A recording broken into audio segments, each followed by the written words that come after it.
Alright, welcome back to The Lemonade War, Chapter 7.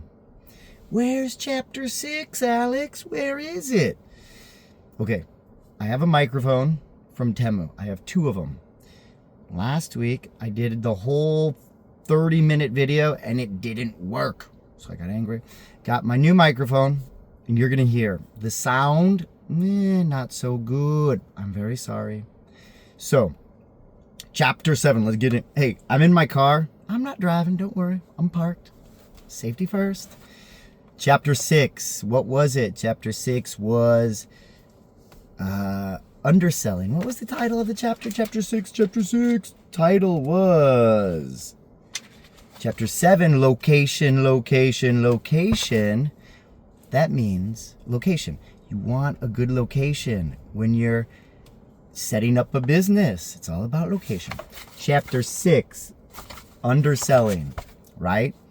We learned two main things. Jesse's had a lemonade stand and Evan has a lemonade stand. Jesse's strategy, value added. She wants to give extra Korean style service, value added. Evan's strategy is underselling. And what was the word? Remember? Goodwill. He wanted to build goodwill with his customers. So she had value added, he had goodwill, he ended up winning, right? So now we're into location. All right, first things first. Vocabulary, and then we're going to jump right back into chapter 7. Okay, 3, 2, 1.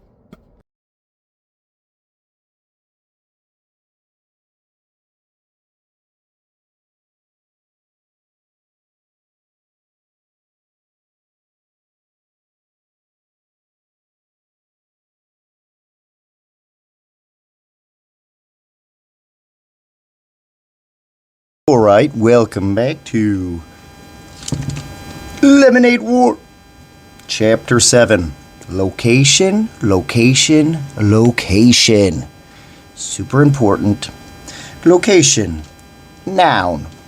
Real estate term that refers to the position of a place of real estate as it relates to the value of that real estate.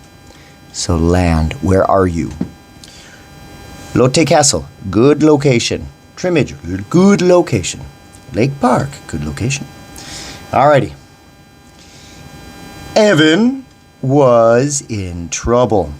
So far, he'd earned $47.07, which was more money than he'd ever had in his whole life. But today was Friday. There were only 3 days left. 3 days to beat Jesse. He needed to earn almost $53 to win the bet. And that meant each day he had to earn, Evan tried to do the math in his head. 53 divided by 3. 53 divided by 3. His brain spun like a top. He didn't know where to begin. He went to his desk, pulled out a piece of paper, his basketball schedule from last winter, and flipped it over to the back. He found the stub of a pencil in his bottom desk drawer, and on the paper he wrote, 53 divided by 3 equals... He stared and stared at the equation on the page. The number 53 was just too big. He didn't know how to do it. Jesse would know how, he muttered, scribbling hard on the page. Jesse could do long division. Jesse had her multiplication facts memorized. Memorized all the way up to 14 times 14. Jessie would look at a problem like this and just do it in her head. Snap. Evan felt his mouth getting tight, his fingers gripping the pencil hard. As he scribbled a dark storm clouds on the page, his math papers from school were always covered in X's. Nobody else got as many X's as he did. Nobody. X's not right. Draw a picture. Mrs. DeFazio's voice floated in his head.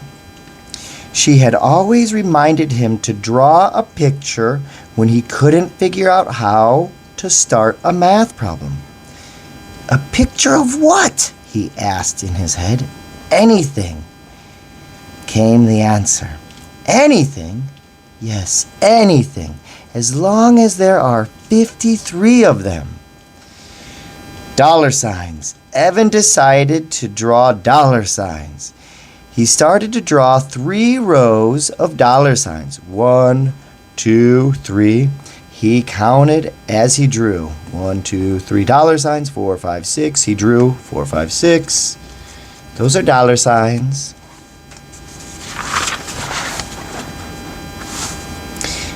By the time he reached 53, his page looked like this.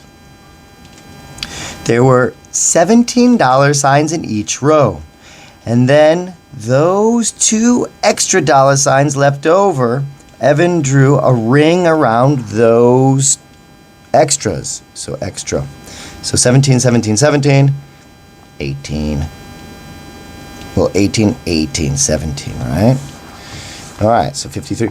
17 dollar signs and 2 left over. Evan stared at the picture for a long time. He wrote Friday next to the first row, Saturday next to the second row, Sunday next to the third row. Like this. How much money he needs. All right. Evan looked at the picture. It started to make sense. He needed to make $17 on Friday, $17 on Saturday, and $17 on Sunday. And somewhere over the 3 days, he needed to make in 2 extra bucks in order to earn $53 by Sunday evening. Evan felt his heart jump in his chest. He had done it. He had figured out 53 divided by 3. That was a 4th grade problem. That was 4th grade math. And he hadn't even started 4th grade. And no one had helped him. Not Mom, not Grandma, not Jessie. He'd done it all by himself. It was like shooting the winning basket in a double overtime. He hadn't felt this good since the Lemonade War had begun. But $17 a day. How was he going to do that? Yesterday, he'd made $45. This is easy. He's making a lot.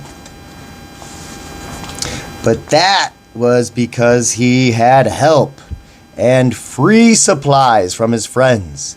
They weren't going to want to run the lemonade stand every day, especially on the last days of summer vacation. He needed a plan, something that would guarantee good sales.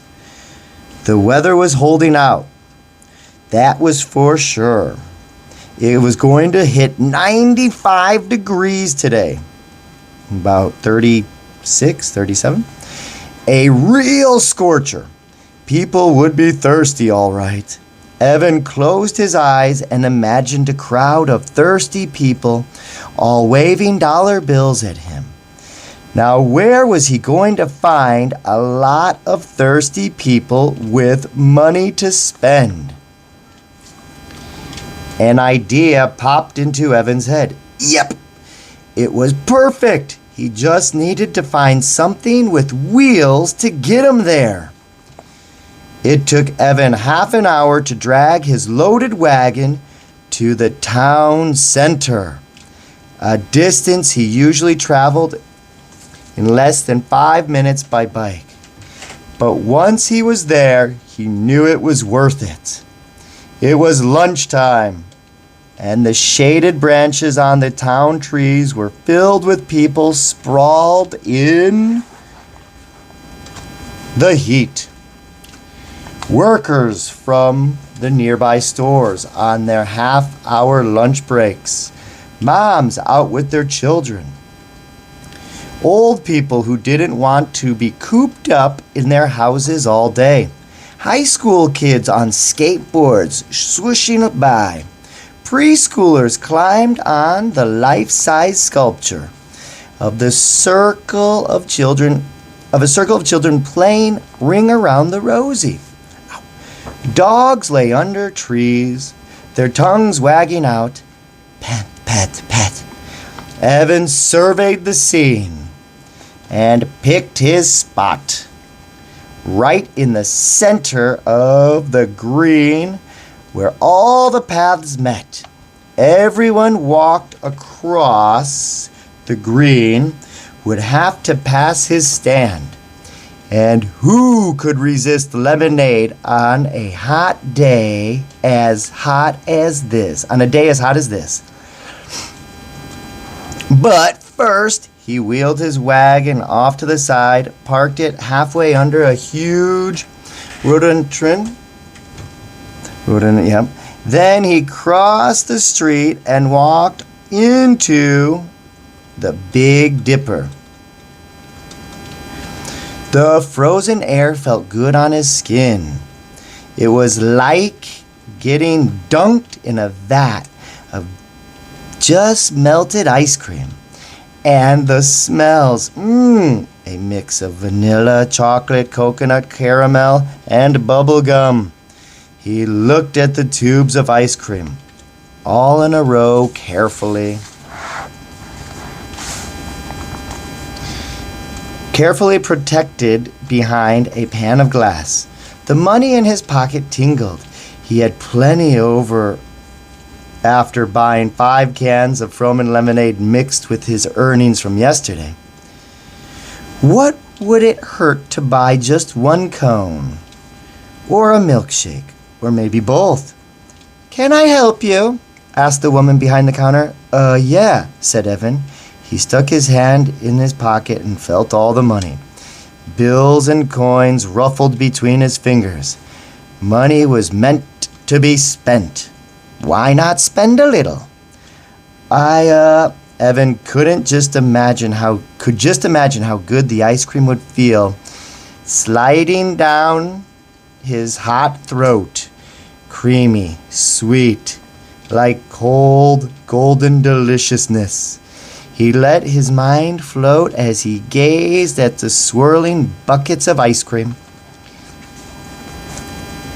The sound of laughter brought him back to earth in a hurry. He looked around. It was just some girls he didn't know at the water fountain, but it had sounded like Megan Moriarty. "Can you please tell me how much a glass of lemonade costs?" $3, said the woman. "Really?" said Evan. "That much? How big's the cup?" The woman pulled the plastic cup off a stack and held it up. It wasn't much bigger than the 8-ounce cup Evan had in his wagon. "Wow, $3? That's a lot," said Evan. "Well, thanks anyways." He started to walk towards the door. "Hey," said the woman, pointing to the ice cream case. "I'm allowed to give you a taste for free." "Really?" said Evan. "Then, can I taste the strawberry slam?" The woman handed him a tiny plastic spoon with 3 licks worth of pink ice cream on it. Evan swallowed it all in one gulp. Ah. Back outside, he got to work. First, he filled his pitchers with water from the drinking fountain. Then he stirred the mix. Then he pulled out a big blue marker and wrote on a piece of paper, 2 per cup. Best price in town. He'd barely finished setting up when customers started lining up. and they didn't stop for good location, Evan. Evan is smart. Didn't buy ice cream, but he got the competition's prize. Didn't stop for a full hour. He poured lemonade. The world is a thirsty place, he thought, as he nearly emptied his fourth pitcher of the day. And I am the Lemonade King. Later, Evan would think of something his grandma said. Pride goeth before the fall. Very important. We'll talk about this in class. If you brag, something bad's going to happen. When Evan looked up, there was Officer Ken. His hands on his hips, looking down on him. Evan gulped. He stared at the large holstered gun strapped to Officer Ken's belt. "Hello," said Officer Ken, not smiling. "Hi," said Evan. Officer Ken did the bike rodeo every year at Evan's school. He was also the cop who had showed up last fall when there was a hurt goose on the recess field. Officer Ken was always smiling. Why isn't he smiling now? Evan wondered. "Do you have a permit?" Permit, you need like a license to sell, asked Officer Ken. He had a very deep voice, even when he talked quietly like he did now. "You mean like a bike permit?" That's what the rodeo was all about. If they passed the rodeo, the third graders got their bike permits, which meant they were allowed to ride bikes in school. Bike rodeo, I guess a bike contest? So permit allows you to do something. "No, I mean a permit to sell food and No, this is officer. "No, I mean a permit to sell food and beverages in public space. You need to get a permit from town hall and pay a fee for the privilege." Pay the town hall to run a lemonade stand? Was he kidding? We're going to have to get a permit in Lake Park? Maybe. We'll see. Evan looked at Officer Ken's face. He didn't look like he was kidding. I didn't know I needed one, said Evan. Sorry, friend, said Officer Ken. I'm going to have to shut you down. It's the law. But there are lemonade stands all over town, said Evan.